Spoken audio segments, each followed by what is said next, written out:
A lot of people have been asking about my new bow, and so I thought it'd be a really good idea to make a video on it and show you guys my new bow. This right here is my 2020 Hoyt RX-4 Ultra. The reason I had to get the Ultra is because I have a really long wingspan, so I had to have a really long draw length, which basically means I have a 31.5-inch draw. With the regular standard version, it only goes to 30 inches, so I had to get a longer version. But anyways, I absolutely love this thing, and this is what it looks like right here. I have the stabilizer on the front, the balance bar in the back, I have a CX5 sight on it, I have a drop away rest on it, and then I have a D-loop, and that's pretty much it. It's mostly stock. What I do want to do though is I kind of want to put a new string on this. I put a new string on my old bow, but I never put a new string on this bow. And for one, it makes it a little bit more kind of faster. And for two, it's good to have a backup. You know what I mean? It's good to have a backup bowstring. So say you go on a hunt somewhere and, you know, somehow something sharp got in your bow case and cut your string, which I've had it happen before. Well, you're pretty much done for.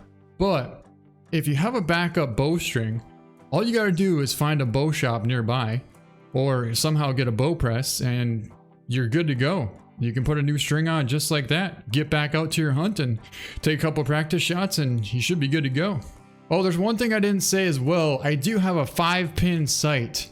So basically this is how it works. The top pin is 20, 30, 40, 50 to 60. But anyways, now that I showed you guys what my bow looks like, the arrows I'm going to be shooting are going to be the CX300s. They're the Maxima Hunters. And I just got them wrapped recently. And I also got some helical vanes put on them. They're tack vanes, and I got they're medium vanes, well, medium helicals is what they're called. I've never shot helicals before, but this is my first time and they're shooting pretty accurate, so I'm absolutely loving these things. But anyways, let's show you guys how this shoots. We're gonna be shooting in my backyard here, and we're gonna have the 3D target set out at about 22 yards exact. So we're gonna take a couple shots first, and then we're gonna step back a little bit further to 32 yards and see how we do at that point. Now, I'm going to be having two cameras. I'm going to have one main camera on me, so you can kind of see the shot and my form and everything like that.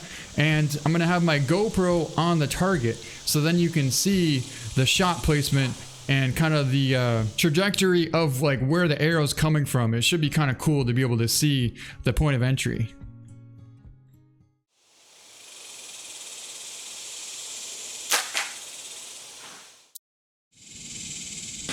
Alright, so that first shot pulled a little bit to the right, but honestly I was trying to hit the center of the lung, so still a pretty good, definitely a killable shot.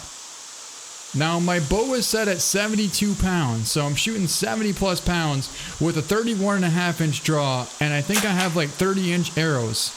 And I'm also shooting 100 grain field tips, as well as broadheads when I go hunting, of course.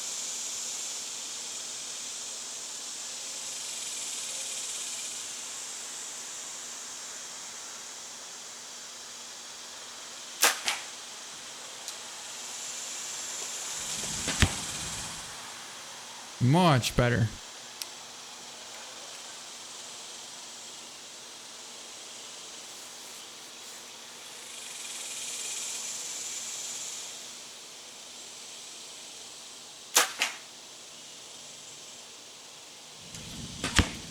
And two more right on the money. You can see we're definitely starting to get dialed in now. Whew.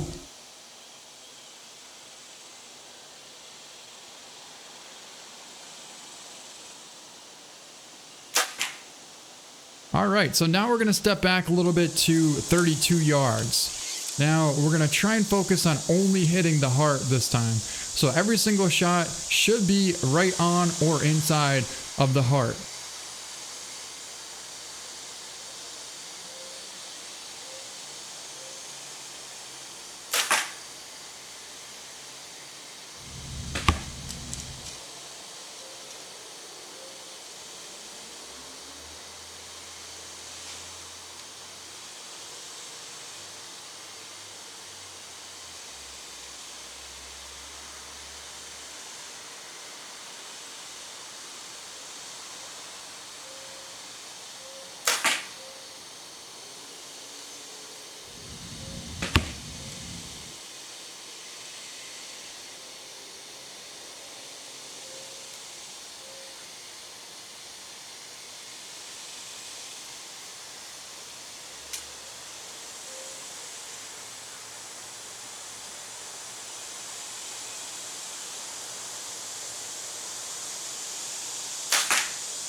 That's some pretty good shooting.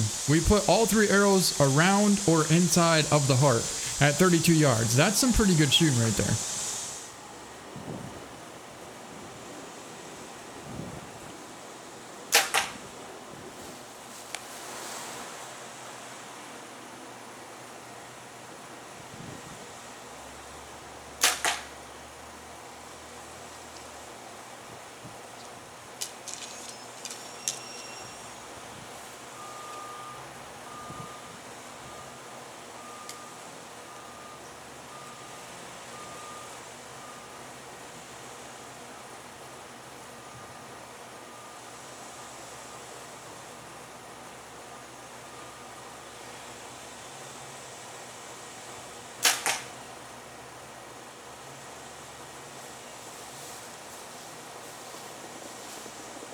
Not bad for the second round at 30 yards. Now those shots right there are pretty much perfect.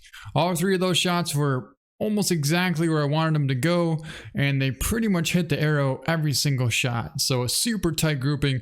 We're talking about a quarter at about 32 yards. All right, now to finish this off, I want to take one more shot right for the center of the heart, and then we're going to take the last shot and I'm going to try and hit my arrow, which isn't the greatest idea, but honestly, if I hit my arrow at 30 yards, 32 yards exact, I'll be super happy because that is accuracy. That is super, super accuracy.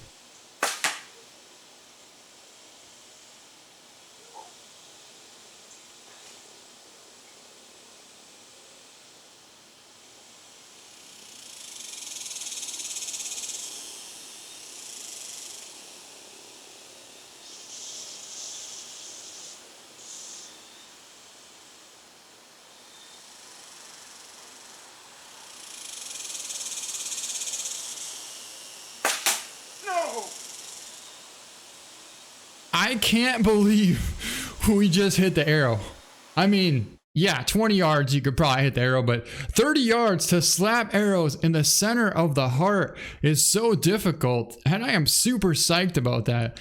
Not only that, I'm actually a little bit worked up to the fact that that arrow cost probably $17 and I might have just busted my arrow. But I'm not even mad, you know, because that's an amazing shot. Okay, so I'm even more shocked at this point. The fact that we went all the way over here and I'm looking at the arrow right now and this arrow doesn't have a single scratch in it. Not the wrap, not the vein, not the knock, nothing is even scratched or damaged whatsoever. But yet the 2 arrows are laying right on top of each other. So you would think for sure something would be damaged. Not one single scratch on both of those arrows. And I examined them left and right. I am super, super happy with that. And that is going to be one heck of an awesome way to finish off this video. But yeah, now you guys can see kind of like my setup here. And you got a chance to see my new bow that I'm going to be hunting with coming in fall. So yeah, anyways, hope you guys enjoyed the video, a little bit more of my life, and that's going to be it. Thank you so much for watching. I appreciate all the comments and feedback. You guys are amazing people, and we'll see you next time.